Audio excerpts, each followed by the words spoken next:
how preterism functions, taking seriously the time senses of a passage. And what is new and startling to people in our time is to consider how many passages of the New Testament in particular that they have thought were talking about the end of the world are actually said to be happening very soon. And so let's take a couple of examples of these. How a preterist is going to read these passages. I'll just take a couple of things out of Hebrews to start with. These are just some examples, familiar passages. Hebrews chapter 10, verse 25. It says, "Let's consider how to stimulate one another to love and good works, not forsaking our assembling together as is the habit of some, but encouraging one another, and all the more as you see the day drawing near." Now this is written to Jewish believers from all we can tell. And he says, you can see the day drawing near. Well, we can't see a day drawing near. I mean, to take this out of its first century context is to make it almost irrelevant. What day do we see drawing near? Well, I mean, in a very general way, my own death is drawing near. I mean, I'm 50 now. I know it's drawing near, man. And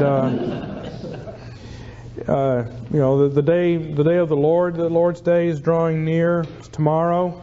But what this is talking about obviously has something to do with a cultural situation that they could see drawing near. And obviously the first meaning of this is the destruction of Jerusalem, which is everywhere prophesied in the Gospels as something that's going to happen in their day. Similarly, in chapter 10, that was 10:25, 10:37, "For yet in a little while he who is coming will come and not delay." In context, that would refer to this near event. Or in chapter 8, verse 13, when he says, "A new covenant, he has made the first obsolete, but whatever is becoming obsolete and growing old is ready to disappear." The old covenant, which is still extending over into the apostolic age, is about to disappear. But another example of a prophecy that has a near fulfillment, and we don't think about so much, is in Jeremiah 31, which is also quoted there in Hebrews 8. Jeremiah 31, 27 to 40. Listen to selected moments from this. Jeremiah 31, 27 to 40. There are three things said here. Verse 27, "Behold, days are coming, declares Yahweh, when I will sow the house of Israel and the house of Judah with the seed of man, the seed of beast. And it will come about as I watched over them to pluck them up, break down, overthrow, destroy, and bring disaster. I will watch over them to build them up." And so forth. Then in verse 31, "Behold, days are coming, declares Yahweh, when I will make a new covenant with the house of Israel and the house of Judah, not like the covenant I made with their fathers when I brought them out of Egypt, but this is the covenant I will make with them. In those days I will write the law on their hearts," and so forth. "They will be my God." And then he says in verse 38, "Behold, days are coming, declares the Lord, when the city will be rebuilt for Yahweh from the tower of Hananel to the corner gate, and the measuring line will go out farther straight ahead to the hill Gareb, and it will turn to Goah," blah, blah, blah. More stuff about the rebuilding of the city. Well, now, look. It's real clear that this new covenant that he's talking about is going to be made when they come back from exile. Okay? It's the restoration covenant. It's what's described in Zechariah 1 to 6. That's a preterist is going to take seriously these statements about when things are going to happen. These days that are coming are the days when the temple is going to be rebuilt, when they come back from, the city is going to be rebuilt, when they come back from exile, and God is going to make this new covenant with them, which is going to be different from the one made when they came out of Egypt. And you can read about that in Zechariah 1 to 6. Well, now, that's not the last fulfillment of this. but it is the near fulfillment. And that brings up an important aspect of interpretation. Because we know from Hebrews chapter 8 that there's a greater fulfillment of this. It says when Jesus comes, that is the real big fulfillment of this prophecy of the coming of the new covenant. Now, what we get here, and we will begin to explore this theme in a little bit of depth, is that you have a prophecy, you always have a near fulfillment within a short amount of time, which is a type of the far fulfillment farther off in the future. You can pretty much write it down that any prophecy you read in the Old Testament, something is going to happen within a few years that's a fulfillment of that prophecy and is like a down payment on the greater fulfillment still to come. But since everything is fulfilled in Jesus, He's the fulfillment. So now let us look at the hermeneutics of prophetic interpretation and how preterism fits in with that. Okay? That's what we want to devote our attention to from now until we are done with this topic. Okay? The overall hermeneutics of prophetic interpretation and how preterist way of reading fits with that. I might say one other thing about this. Among the Protestant reformers, Calvin is the one who is really the father of a preterist approach. You read Calvin on the Old Testament prophets and other things, he very often sees the near fulfillment.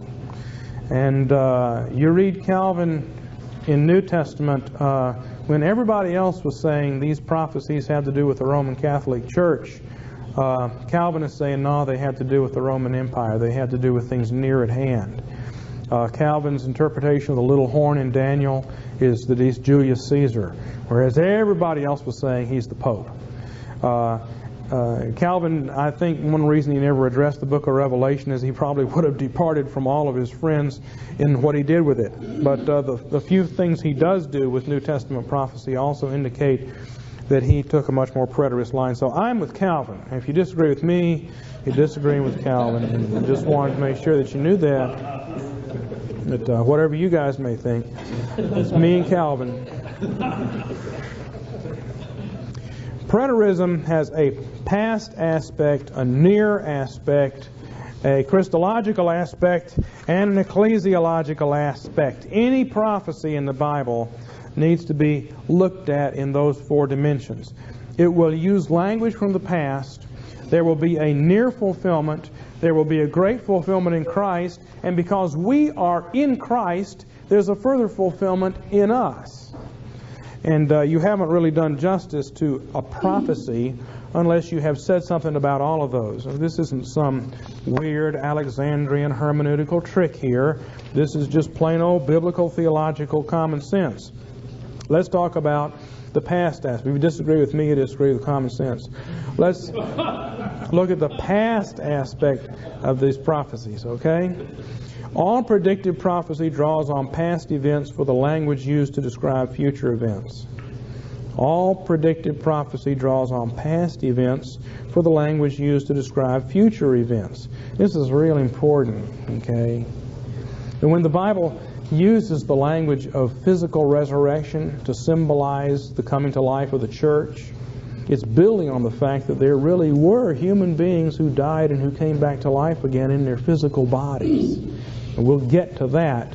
But in a general way, any prophecy is not using special apocalyptic language. Okay, there is no special apocalyptic language that is invented for prophecy in the Bible. When you're reading really tough passages like Zechariah or some of the harder stuff in Daniel, it's not strange new language. All the symbolism and language used there comes from earlier parts of the Bible. The language comes from previous revelatory history and especially from previously revealed symbolism. Okay?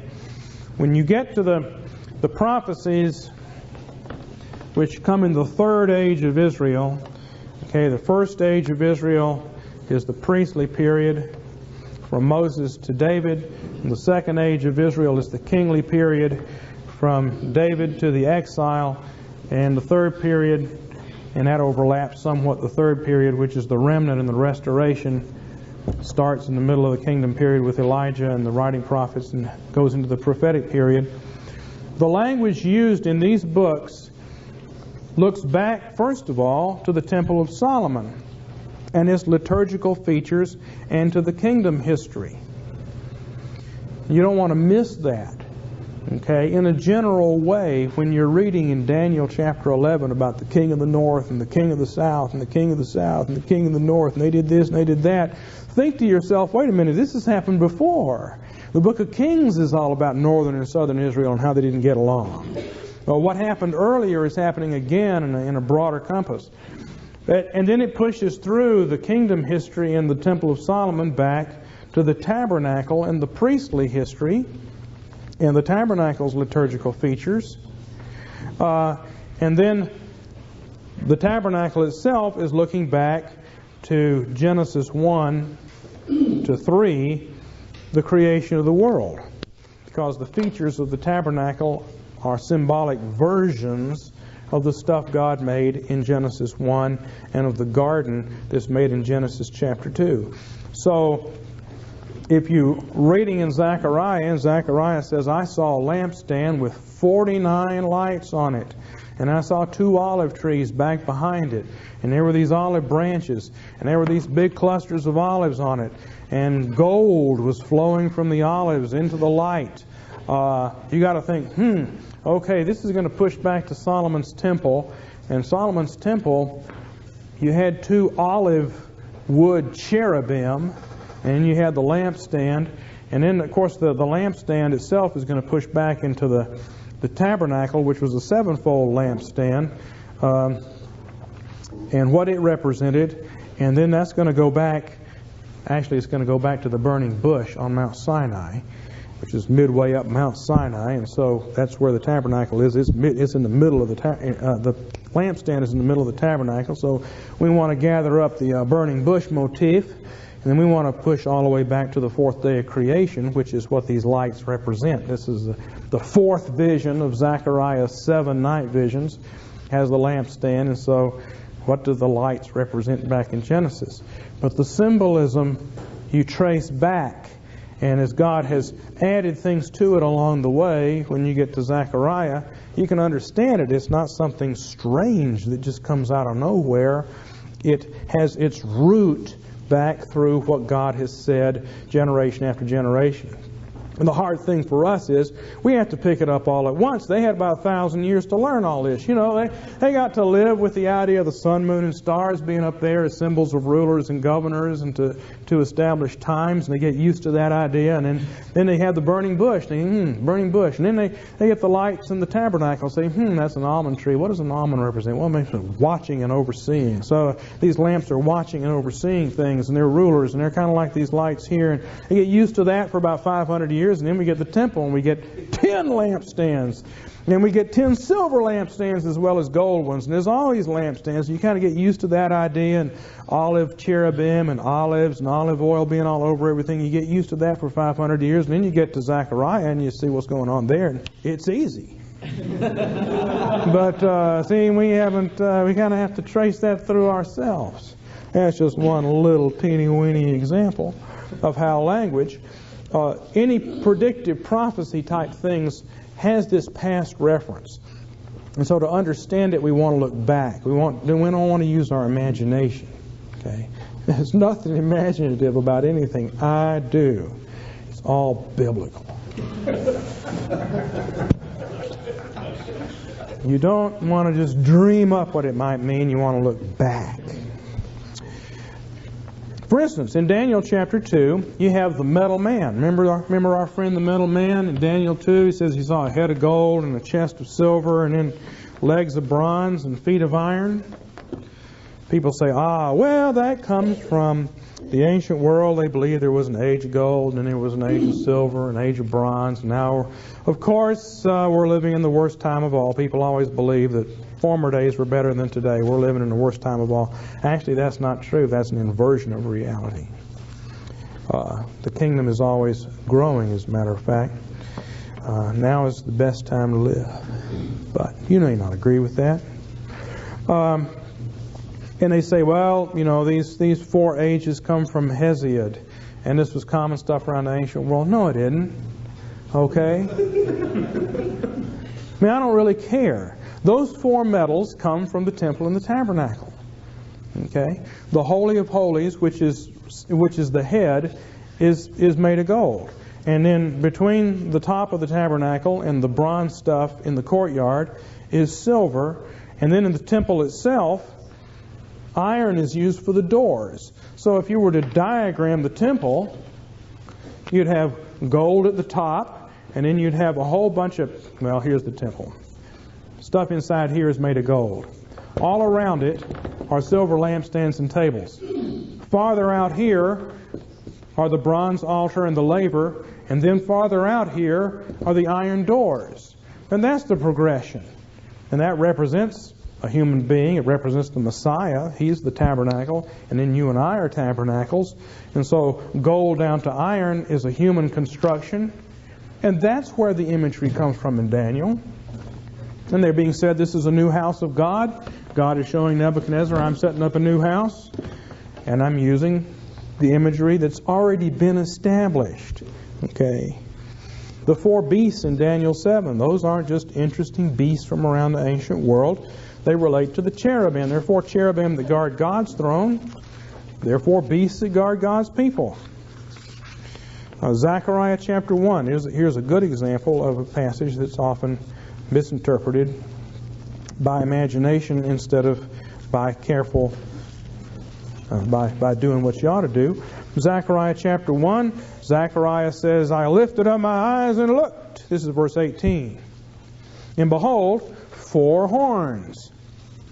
This doesn't mean trumpets now. It means animal horns or horn shapes. What are these?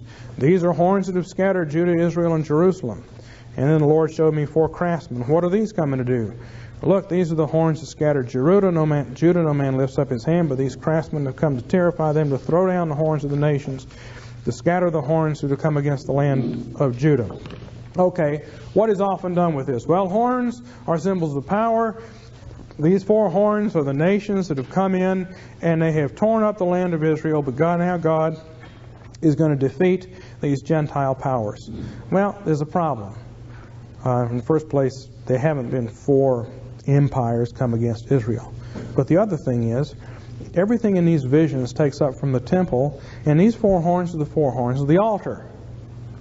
And what these craftsmen are coming to do, right now, while this vision is taking place, during the day preceding and during the next day, they're rebuilding this temple and altar. So what they're doing right now, while the vision is taking place, is rebuilding the true 4 horns of God's altar. These 4 horns are the horns of an idolatrous altar. You can specify it if you want to the altar of Damascus that Ahaz brought in and put in the temple area. But you don't need to get that specific. The point is, to interpret this imagery of 4 horns, you want to think in terms of what the Bible has already said about a set of 4 horns. And a set of 4 horns are horns on an altar. You know what an altar looks like, don't you? In case nobody does, I'll draw one. Okay, I can't draw, but I can draw squares. Okay, here is our altar. Okay, and the altar has these 4. An altar is like a mountain. It has these 4 peaks on it, horns.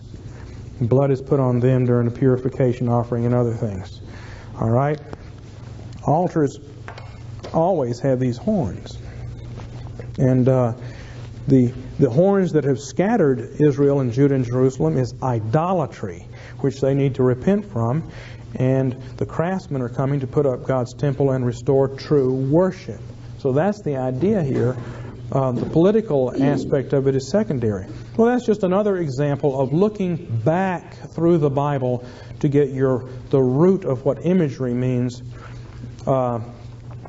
And particularly looking at the architectural imagery that is set out. I mean, God spends 20 or 30 chapters in the law, and another 3 or 4 chapters in Kings, and about 10, 12 chapters in Chronicles, laying out all these symbolic models. Now, that's what he is referring to when later prophets come and they talk about stuff.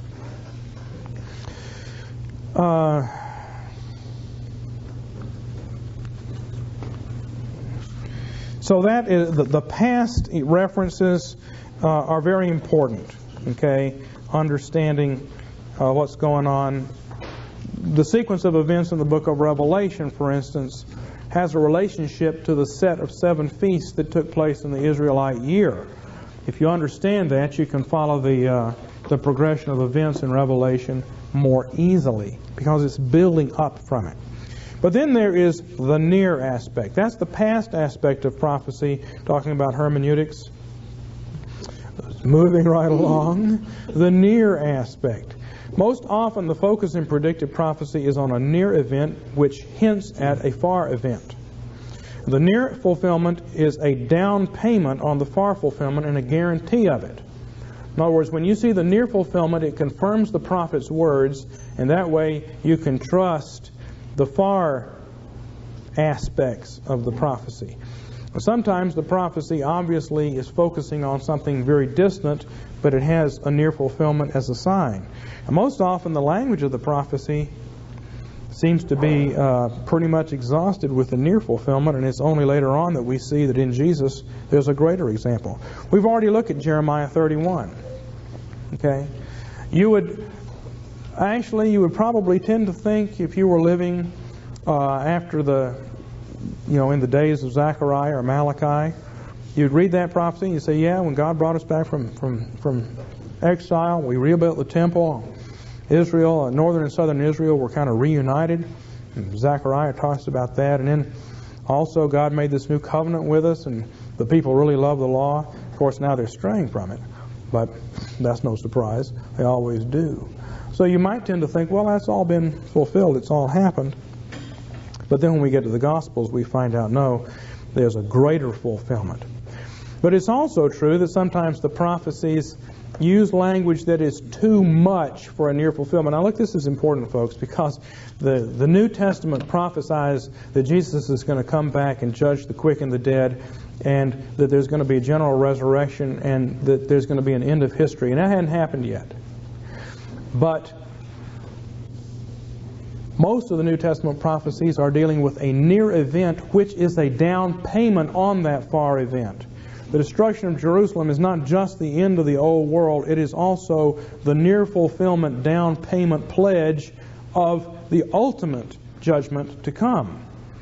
And once we understand that prophecy always works like this, it's no surprise to see that language about the destruction of Jerusalem also carries with it the implication that the world itself, the larger world, all the nations, at the end of our history are going to undergo a similar judgment.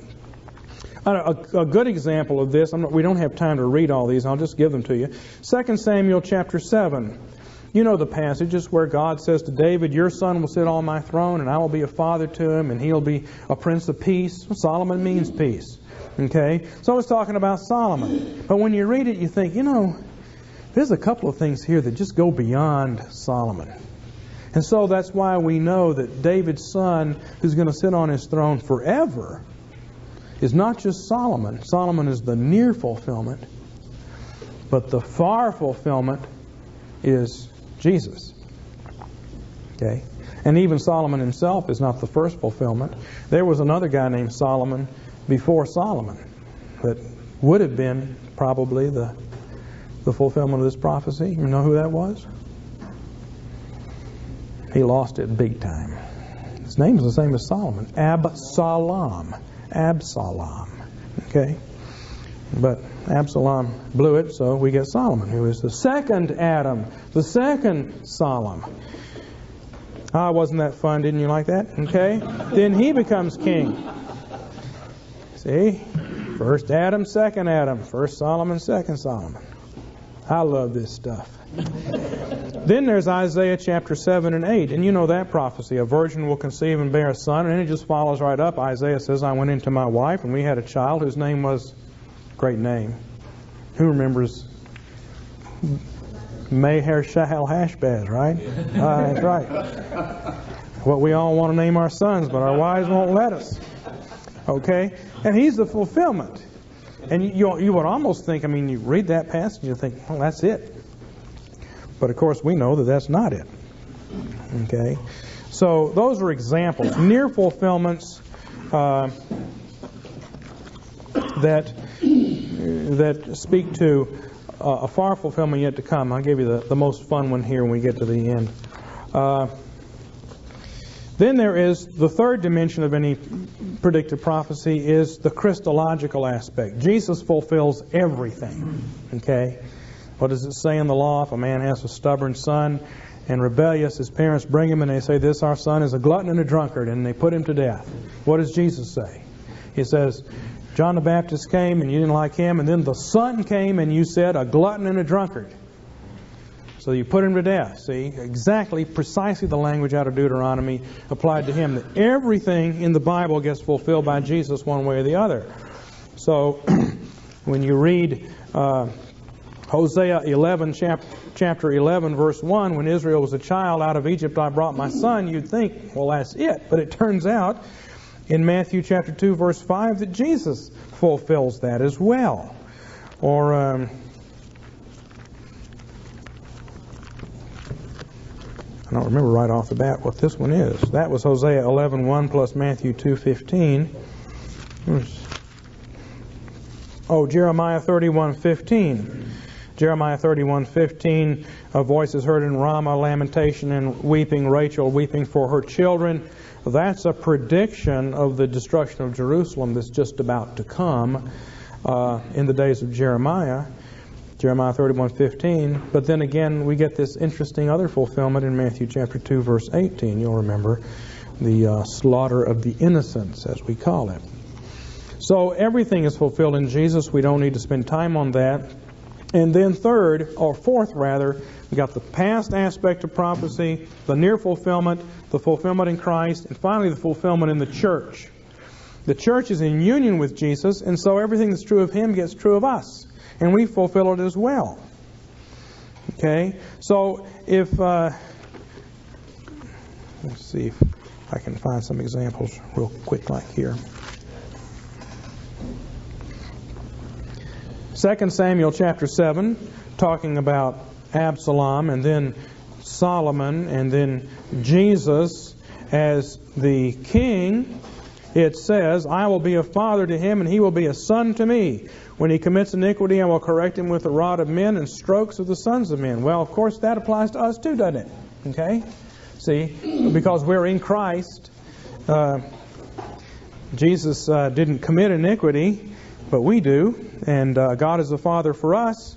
And when the Spirit comes into us and we cry out, Abba, Father, then the implications or applications of this prophecy push through to us. Or Isaiah chapter 7, which says the virgin will conceive, bear a son, and all this stuff. Well, when you get to Revelation chapter 12, well, what do you know? It turns out that the church is like this. We are all sons of the woman. In Revelation 12, Satan persecutes the woman who gave birth to the child, and then he is enraged with the woman in verse 17 and makes war with the rest of her offspring who keep the commandments of God and hold the testimony of Jesus. So the virgin conceives and gives birth to a son. That's Jesus. But then pushing on through the rest of her offspring, it applies to us as well. Or again, Hosea 11:1, when Israel was a child, out of Egypt I called my son. We've seen how Jesus fulfills that, but it's in Revelation chapter 12 as well. The dragon persecutes the woman, and she flees into the wilderness. What's that describing? It's describing what happened in chapter 8 of Acts, where the persecution broke out in Jerusalem, and all the believers fled out of the city.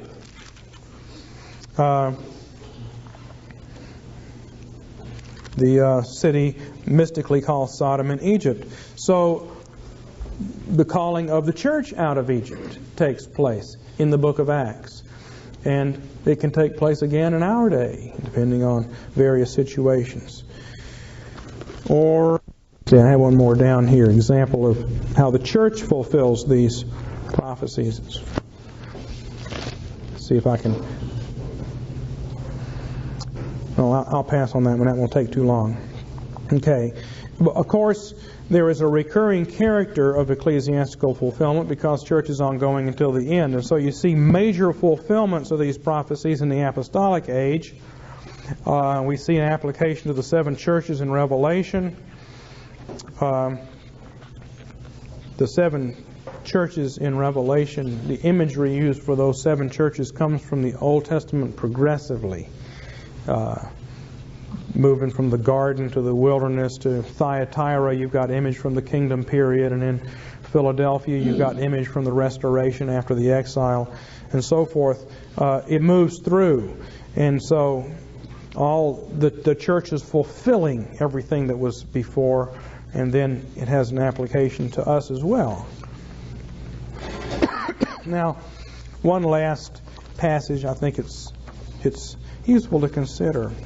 We won't read it, but here's what Isaiah chapter 52:13 to 54:3, these 5 paragraphs, which we for shorthand call Isaiah 53. Think about this passage and how we would want to interpret it hermeneutically. This is verse 10 of Isaiah 53. Yahweh was pleased to crush him, putting him to grief, if he would render him as a trespass offering. He would see his offspring prolong his days, and the good pleasure of Yahweh will prosper in his hand. Okay? There is a backward reference there.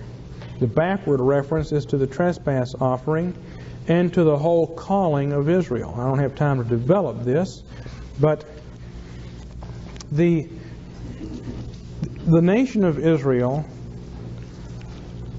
let's put it another way. If you're circumcised and a member of the nation of priests, you can become unclean from a variety of things. Having children, having contact with a corpse, and you have to be rebaptized to become cleansed from it. If you're a God-fearing Gentile, you can't become unclean. What is uncleanness? Uncleanness is symbolic death. The laws of uncleanness lie behind Romans 7 when Paul starts talking about the body of death and being constantly hit by death in so many different ways and struggling with it. Okay, that's all symbolically laid out in Leviticus and all these laws of uncleanness, which are constantly killing you. What these laws mean and what circumcision means is that Israel existed in a condition of death so that the nations could live. Israel existed as a suffering substitute for the nations. Israel bore the sins of the nations. And that is there in Genesis, especially when circumcision comes up, which sacrifices a human being. And then when circumcision is intensified and Jacob gets this limp, Jacob is hit right here, right next to where circumcision takes place. Okay, and that's just an intensification of circumcision that he has to limp. And then it gets intensified farther when Joseph, is thrown down into a pit and almost dies, a symbolism of death. Israel is called to suffer on behalf of the world. And that's the calling of the nation. And so this suffering servant passage, these suffering servant passages in Isaiah, rightly understood, when you see the sacrificial language in them, it is running back to the book of Leviticus, where that was what Israel was called to do. They were called to suffer that others might live. They had the privilege of living in death and uncleanness, of carrying these things and working them out so that the God-fearing Gentiles might not have to. So that's the backward reference. Well, what is the near fulfillment of this passage? I mean, we know this passage. He had no stately form or majesty that we should look on him. He was despised and forsaken of men, a man of sorrows and acquainted with grief. People hid their faces from him. We esteemed him stricken and smitten of God and afflicted. And in fact, it was for our transgressions that he went through all of this stuff. And he was crushed for our iniquities. He was oppressed and he was afflicted, and so forth and so on and so on. Who's this talking about? It's talking about Jeremiah, isn't it? This is about as good a description of Jeremiah as you'd ever want. And Jeremiah is the focus of the remnant. God has set up this remnant within Israel because Israel is apostate. And now the remnant community is, in a sense, described here. And then you read this passage through, and about 85% of it works perfect with Jeremiah. The remnant focus is down on him. And Jeremiah is bearing all of this suffering for the sake of the people. But of course, we know that Jeremiah doesn't fulfill all of it. Because there are a few things here that won't work with Jeremiah. So if somebody was to say Jeremiah exhausts this, no. But if you want to say Jeremiah is a near fulfillment, that when we see Jeremiah, we see a great deal about what this is talking about. We see that Isaiah wasn't just making it up, that God Himself would reveal this, and that it's getting this near fulfillment in what happens to Jeremiah. But of course, Jeremiah was not assigned with a rich man in his death. And there are other things here that don't apply to him, and so we push it through, and we see, of course, that Jesus is the great fulfillment of this.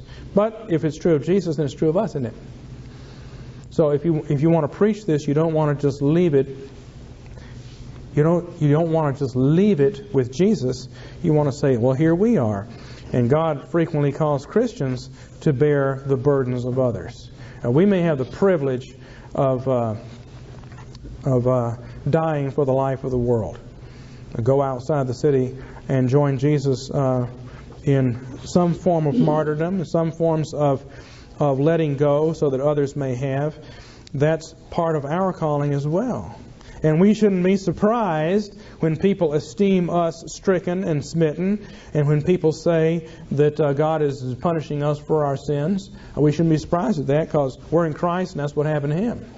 But if you want to start to apply this aspect of Jesus in us, there's no better place to look than the book of Jeremiah to find out a whole lot of amplifications of what this might mean. See, so understanding any predictive prophecy in its backward reference, in its near fulfillment, its great fulfillment in Jesus, and in its applications in the church, is this is a good example of it here, and that is what you always find. Now, the cash value of this is going to be when we get to the New Testament time and we get to the Gospels and we see that even if somebody wanted to maintain that every single prophecy in the New Testament had to do with the destruction of Jerusalem, it wouldn't change the fact that it also implies an end of the world. Because that is how prophecy always works. The near fulfillment is never the sum game. There's always an implication of something greater. So a few years ago, one of the people dealing with this hyper-preterism question wrote a whole argument to that effect, which I will present to you as time moveth along, to the effect that, okay, let's just say that every single one of these prophecies is directly concerned with the destruction of Jerusalem, and there is no explicit prediction of what we think of as the second coming and the end of the world. It doesn't change anything, because if you understand biblical prophecy and if you understand the imagery of what the temple means, the temple is a symbol of the cosmos. If you understand that, then there's no question that that implies the end of the world, the end of our world. So that's why I wanted to spend time on this near fulfillment, far fulfillment business, because it's integral to how God does prophecy. And it is itself carries with it a strong freight of argument against these fellows who want to push this preterism business too far. We'll take a break in just a second. Let me just show you this handout stuff I gave you, and then we can take a break. If you look at this, this is just to give, these are some notes from the conference on preterism that we had a couple of years ago, and I've got 2 sets of those tapes here, if anybody wants them. There's lots of tapes on this issue. The whole conference is here, and if you want it, you can get it. It also deals with hyper-preterism question in some of the lectures. So take a look at it and see if it's something you like. I don't want to have to take them home. But one of the things that you have in the typology of the Bible is the relationship of former and latter days. Each one of them has two phases. You have a priestly phase in the land from Moses to Eli, to Saul and David. You have a kingly period in the restricted land of Israel, running from David to Nebuchadnezzar. And the latter days start off with a priestly period in the world from the prophets to Menelaus, we don't have time to talk about that, to Herod and Jesus, and then a kingly period in the world from Jesus to the giving up of the kingdom to the Father at the end. And then I've got that laid out in a bit more of a chart here. The priestly period from Moses to David runs from Aaron to the desolating sacrilege under Eli. That's the abomination of desolation. It causes God to leave the tabernacle. And then from that period of time to Saul, David, Solomon, and the new temple. And then you have a kingly period that follows that from David to Nebuchadnezzar. And you have exactly the same pattern in the latter days. You have a priestly period from Cyrus to Jesus. Within that, from Jeshua the high priest in Zechariah to the desolating sacrilege under Jason. And that's predicted in Daniel, and that's in the days of the Maccabees when these high priests defile the temple, just like Eli did. And then from that time things are pretty bad, and you move from that to Herod, Jesus, and the Spirit, who correspond to Saul, David, and Solomon, and the coming of the new temple. And then you have a kingly period from ascension of Jesus to the end of history. Okay, not just 40 years, but longer than that. That's a pattern. On the next page you have my basic chart of reality. And I'm just going to have to let you look at that. So we sure don't have time to look at it. On the next page, I've given you a little bit more information about these abominations of desolation or desolating sacrileges when they happen. I think that might be worth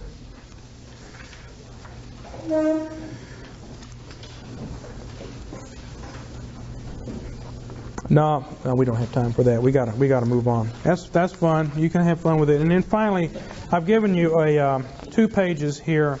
It says pages 8 and 9. A history of the apostolic age, which I think can be taken up in various periods with various leaders.